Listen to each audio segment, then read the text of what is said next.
Hey guys, it's Callier. Yeah. It's been a fucking minute, yeah. It's been a fucking minute since I actually, made a video of me talking to you guys about shit. Which is what this video is about, I guess. I thought I should let you guys know that everything right now is better than it was the last time I made a video like this, I guess. I mean, is it though? Is it really? I mean, COVID's still around, yeah. But in a way, it has gotten better. Because, well, you remember Curt, right? I told you guys about that person. Yeah. Well, he's out of our lives now. Thank God. Yeah, that's some good news at least. If you don't remember, then let me refresh your memory. Curt was my mom's ex-boyfriend. Well, technically, Curt was my mom's boyfriend. And, it started out okay and all that with him. But then it got to a point where he started accusing her of cheating on him to the point where it just got out of hand. And then, like, I came back from the hospital, like, for help with my mental state, and one night, like, a couple nights after I get back, because everything seems like it's settled down, there's no more yelling and shit, and then I get down there, and I see them watching something on TV, like this tiny little TV thing, and, I just hear a bunch of, like, clanging around, and I'm like, what is this? So I just go to stand by mom and watch it. And it sounds like a bunch of, like, clanging dishes and shit. And I just start laughing because it's so funny to me. I don't know, loud noises, man. They just make me laugh in some cases. And he's just like, yeah, laugh it up, why don't you? Laugh it up. Now I know for sure that I'm right. And I'm like, what? And apparently this video, it wasn't even a video, it was just audio. Apparently this audio was supposed to be her getting fucked or something by another dude. And because we both laughed, he apparently was like, oh, I'm gonna connect one and two together and say that they were fucking. Yeah, I was accused of incest, and, yeah, that happened. Now, this was in fucking around January or February of 2020, dude. Before COVID was even a fucking thing in anyone's mind, man. Back when World War III was still a fucking hot topic or some shit, man. But yeah, this eventually escalated to the point where I was like constantly hearing them go bickering back and forth. Not even bickering, this was full on yelling matches at each other. And, like, it got to the point where he was slamming doors and punching walls and, like, shit like that. And there was just this breaking point, you know?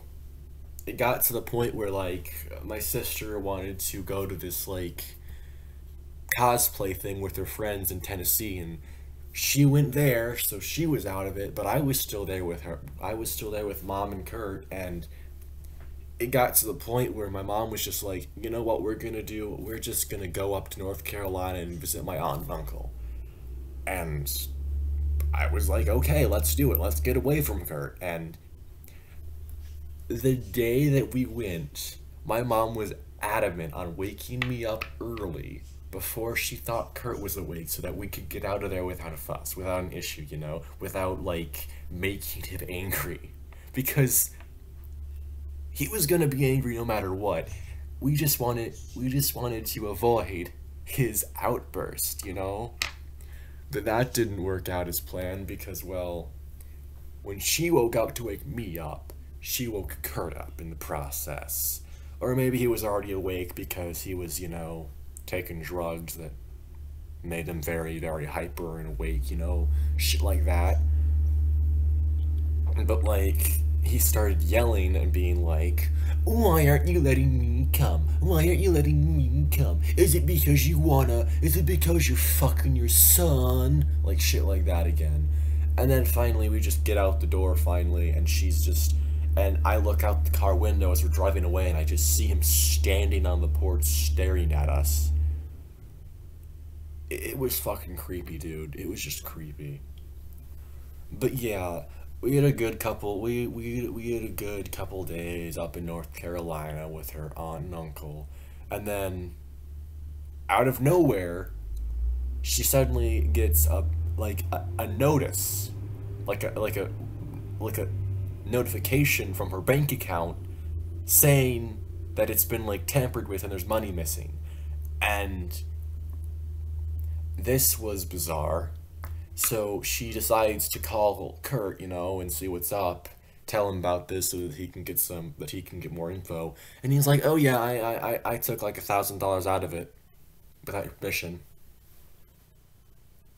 Yeah, this fucker stole money out of her account without asking her. So, needless to say, that kind of ruined the mood of the trip for a bit, and then of course we left, and we had to go pick up Ella in Tennessee. So, yeah, that's my sister. We had to go pick up my sister in Tennessee. So once we do that, we drive home and we get home and everything's fine for a couple of days and shit. But then all of a sudden, later on, like very soon after North Carolina trip, my mom's just like, "You know what we're gonna do? We're gonna travel out to my parents in Michigan to escape him for a bit, just get a bit of a break from the madness." Which I wholeheartedly agreed to, but my sister wasn't so adamant on it because she doesn't exactly like our grandparents very much. And I don't really either. It was just like this. It was either be here with him or get an escape, that's that kind of thought process. So we do drive up to Michigan without him, which he had another temper tantrum about the day we left. So that happened. And we get up there and everything's fine, everything's peachy. I think we're up there for 2 weeks, and well, yeah, it didn't last. The peace didn't last because my mom's just like, "You know what I'm gonna do? I'm just gonna drive out and like go to a hotel and be alone for a couple of bit because I'm feeling kind of bad, that sort of thing." But it turns out that she and Curt had actually planned something out, that he was going to come up to Michigan and she was going to go pick him up at the airport and drive him to a hotel so they could have a couple nights together. And I didn't find out about this until I heard like my grandmother yelling on the phone at my mom for being so stupid about this, and I'm like, what's going on? And like I found that out. So then they said that Curt was going to come to the house with my mother, and let's just say I didn't want any part of that. So I ran up the stairs and went into the room I was staying at my grandparents' house and just locked the fucking door because no, I'm not dealing with him. I'm not dealing with him again. Okay, I'm not doing it. I will. Like, I act like I'm all tough and big shot now, but back then it was I was genuinely terrified of having to deal with this fucker, and I don't. Yeah.